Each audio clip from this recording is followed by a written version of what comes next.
नमस्कार। आज हम पढ़ रहे हैं कहानी तत्सत, जिसके लेखक हैं जैनेन्द्र कुमार। एक गहन वन में दो शिकारी पहुँचे। वे पुराने शिकारी थे। शिकार की टोह में दूर दूर घूम रहे थे, लेकिन ऐसा घना जंगल उन्हें नहीं मिला था। देखते ही जी में दहशत होती थी। वहाँ एक बड़े पेड़ की छाँव में उन्होंने वास किया और आपस में बातें करने लगे। एक ने कहा, आहा, कैसा भयानक जंगल है। दूसरे ने कहा, और कितना घना। इसी तरह कुछ देर बात करके और विश्राम करके वे शिकारी आगे बढ़ गए।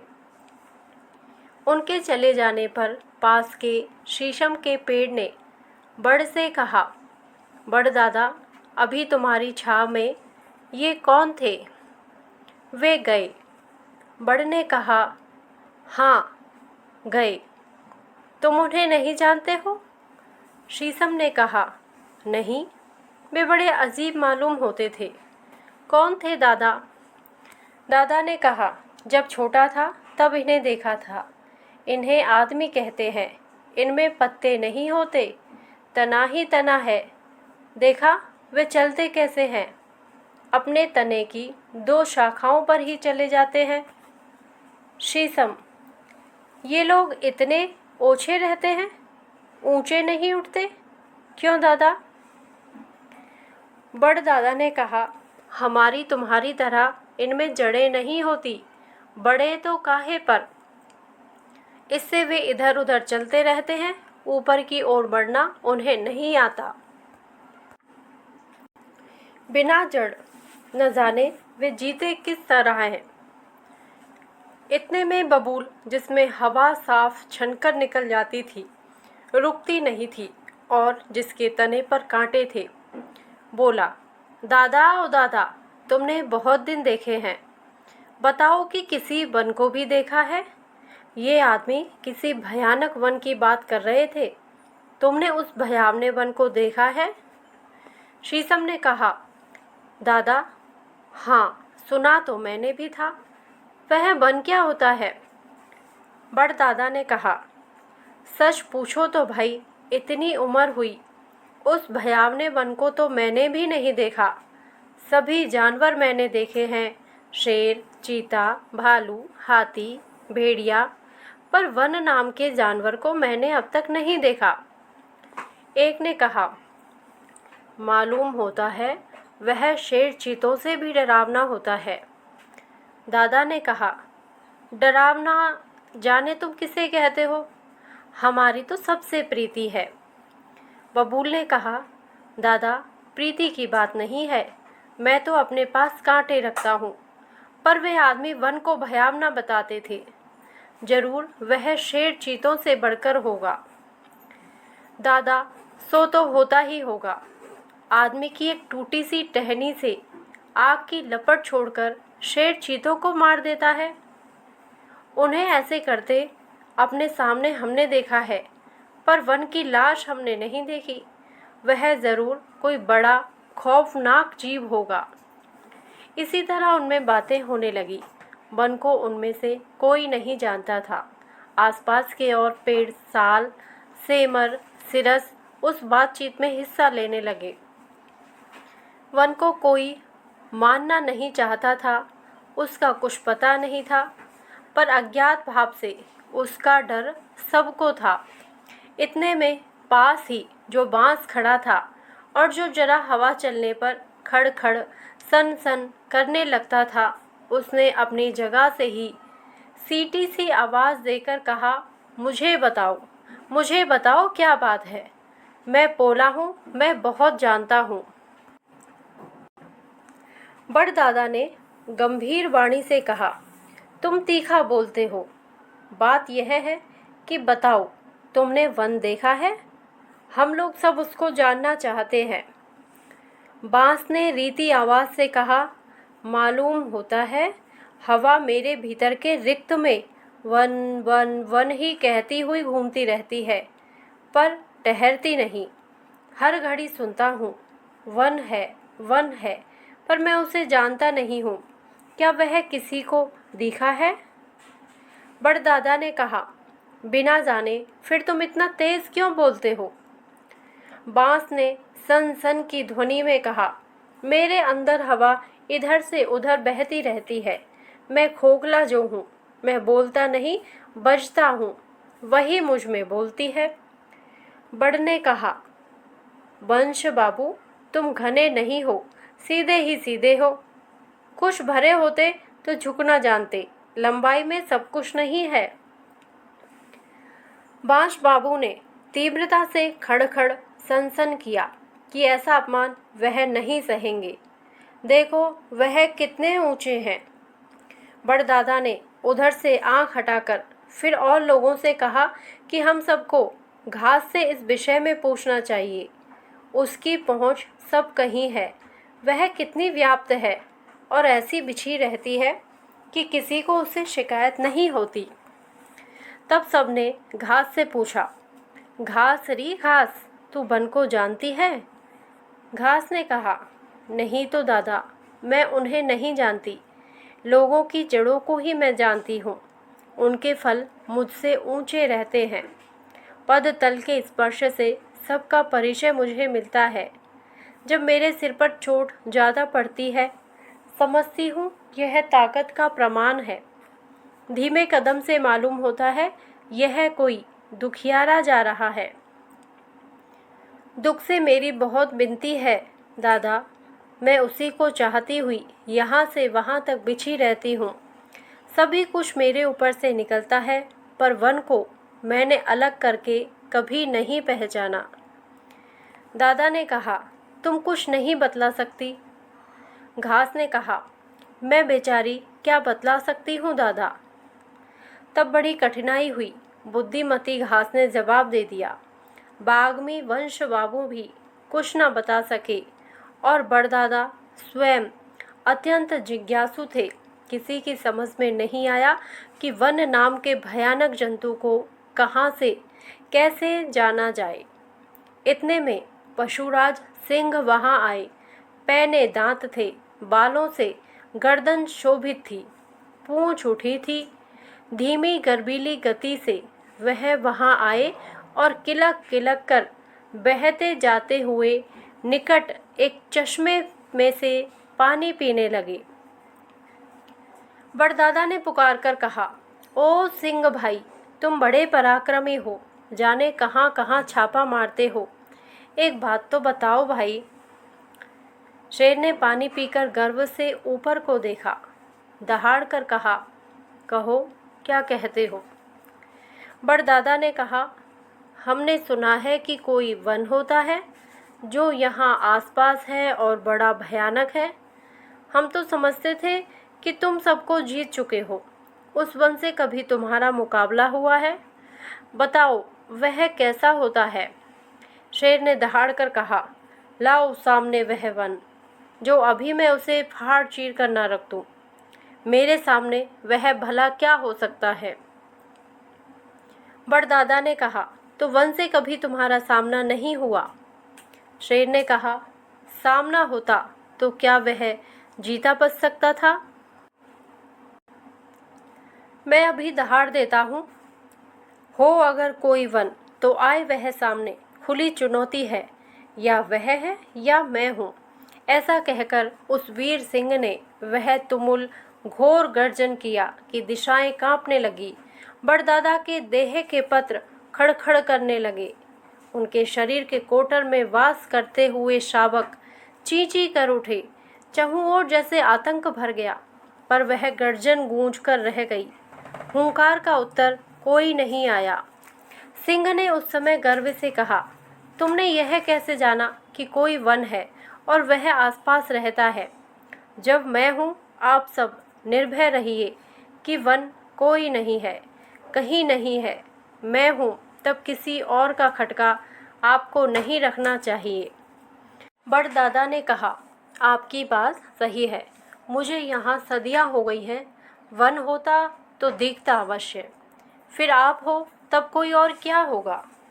पर वे दो शाखा पर चलने वाले जीव जो आदमी होते हैं, वे ही यहाँ मेरी छाँव में बैठकर उस वन की बात कर रहे थे। ऐसा मालूम होता है कि ये बेजड़ के आदमी हमसे ज़्यादा जानते हैं। सिंह ने कहा, आदमी को मैं खूब जानता हूँ। मैं उसे खाना पसंद करता हूँ। उसका मांस मुलायम होता है, लेकिन वह चालाक जीव है। उसको मुंह मारकर खा डालो तब तो वह अच्छा है, नहीं तो उसका भरोसा नहीं करना चाहिए। उसकी बात बात में धोखा है। बड़दादा तो चुप रहे, लेकिन औरों ने कहा कि सिंहराज, तुम्हारे भय से बहुत से जंतु छिपकर रहते हैं। वे मुंह नहीं दिखाते। वन भी शायद छिपकर रहता हो। तुम्हारा दबदबा कोई कम तो नहीं है। इससे जो सांप धरती में मुंह गाड़ कर रहते हैं, ऐसी भेद की बातें उनसे पूछनी चाहिए। रहस्य कोई जानता होगा तो अंधेरे में मुंह गाड़ कर रहने वाला सांप जैसा जानवर ही जानता होगा। हम पेड़ तो उजाले में सिर उठाए खड़े रहते हैं, इसलिए हम बेचारे क्या जाने। शेर ने कहा कि जो मैं कहता हूँ वही सच है। उसमें शक करने की हिम्मत ठीक नहीं है। जब तक मैं हूँ कोई डर ना करो। कैसा सांप और कैसा कुछ और, क्या कोई मुझसे ज़्यादा जानता है? बड़दादा यह सुनते हुए अपनी दाढ़ी की जटाएं नीचे लटकाए बैठे रह गए। कुछ नहीं बोले। औरों ने भी कुछ नहीं कहा। बबूल के कांटे जरूर उस वक्त तनकर कुछ उठ आए थे, लेकिन फिर भी बबूल ने धीरज नहीं छोड़ा और मुंह नहीं खोला। अंत में जमाई लेकर मंथर गति से सिंह वहां से चले गए। भाग्य की बात कि सांझ का झुटपुटा होते होते चुप चुप घास में से जाते हुए दिख गए चमकीली देह के नागराज। बबूल की निगाह तीखी थी। झट से बोला, दादा, ओ बड़दादा, वह जा रहे हैं सरपराज। ज्ञानी जीव हैं, मेरा तो मुंह उनके सामने कैसे खुल सकता है। आप पूछो तो जरा कि वन का ठौर ठिकाना क्या उन्होंने देखा है। बड़दादा शाम से ही मौन हो रहते हैं। वह उनकी पुरानी आदत है। बोले, संध्या आ रही है, इस समय भाचालता नहीं चाहिए। बबूल झक्की ठहरे। बोले, बड़दादा, सांप धरती से इतना चिपक कर रहते हैं कि सौभाग्य से हमारी आंखें उन पर पड़ती हैं, और यह सर्प अतिशय श्याम है। इससे उतने ही ज्ञानी होंगे। वर्ण देखिए ना कैसा चमकता है। अवसर खोना नहीं चाहिए। इनसे कुछ रहस्य पा लेना चाहिए। बड़दादा ने तब गंभीर वाणी से सांप को रोककर पूछा कि हे नाग, हमें बताओ कि वन का वास कहाँ है और वह स्वयं क्या है। सांप ने साश्चर्य कहा, किसका वास? वह कौन जंतु है? और उसका वास पाताल तक तो कहीं है ही नहीं। बड़दादा ने कहा कि हम कोई उसके संबंध में कुछ नहीं जानते। तुमसे जानने की आशा रखते हैं। जहाँ जरा छिद्र हो वहाँ तुम्हारा प्रवेश है। कोई टेढ़ा मेढ़ापन तुमसे बाहर नहीं है। इससे तुमसे पूछा है। सांप ने कहा, मैं धरती के सारे गर्त जानता हूँ। भीतर दूर तक बैठकर उसी के अंतर्भेद को पहचानने में लगा रहता हूँ। वहाँ ज्ञान की खान है। तुमको अब क्या बताऊं, तुम नहीं समझोगे। तुम्हारा वन लेकिन कोई गहराई की सच्चाई नहीं जान पड़ती। वह कोई बनावटी सतह की चीज़ है। मेरा वैसा ऊपरी और उथली बातों से वास्ता नहीं रहता। बड़दादा ने कहना चाहा कि तो वह, सांप ने कहा, वह फर्जी है। यह कहकर वह आगे बढ़ गए। मतलब यह है कि सब जीव जंतु और पेड़ पौधे आपस में मिले और पूछताछ करने लगे कि वन को कौन जानता है और वह कहाँ है, क्या है। उनमें सबको ही अपना अपना ज्ञान था। अज्ञानी कोई नहीं था। पर उस वन का जानकार कोई नहीं था। एक नहीं जाने, दो नहीं जाने, 10-20 नहीं जाने, लेकिन जिसको कोई नहीं जानता, ऐसी भी भला कोई चीज़ कभी हुई है या हो सकती है? इसलिए उन जंगली जंतुओं में और वनस्पतियों में खूब चर्चा हुई। दूर दूर तक उनकी तू तू मैं सुनाई देती थी। ऐसी चर्चा हुई कि विद्याओं पर विद्याएं उसमें से प्रस्तुत हो गई। अंत में तय पाया कि 2 टांगों वाला आदमी ईमानदार जीव नहीं है। उसने तभी वन की बात बनाकर कह दी है। वन बन गया है, सच में वह नहीं है। उस निश्चय के समय बड़दादा ने कहा कि भाइयों, उन आदमियों को फिर आने दो। इस बार साफ साफ उनसे पूछना है कि बताएं वन क्या है। बताएं तो बताएं, नहीं तो खामखा झूठ बोलना छोड़ दें। लेकिन उनसे पूछने से पहले उस वन से दुश्मनी ठानना हमारे लिए ठीक नहीं है। वह भयावना बताते हैं, जाने वह और क्या हो। लेकिन बड़दादा की वहाँ विशेष चली नहीं। जवानों ने कहा कि ये बूढ़े हैं, इनके मन में तो डर बैठा है और जंगल के ना होने का फैसला पास हो गया। एक रोज आफत के मारे फिर वे शिकारी उस जगह आए। उनका आना था कि जंगल जाग उठा। बहुत से जीव जंतु, झाड़ी, पेड़ तरह तरह की बोली बोलकर अपना विरोध दर्शाने लगे। वे मानो आदमियों की भर्त्सना कर रहे थे। आदमी बेचारों को अपनी जान का संकट मालूम होने लगा। उन्होंने अपनी बंदूकें संभाली।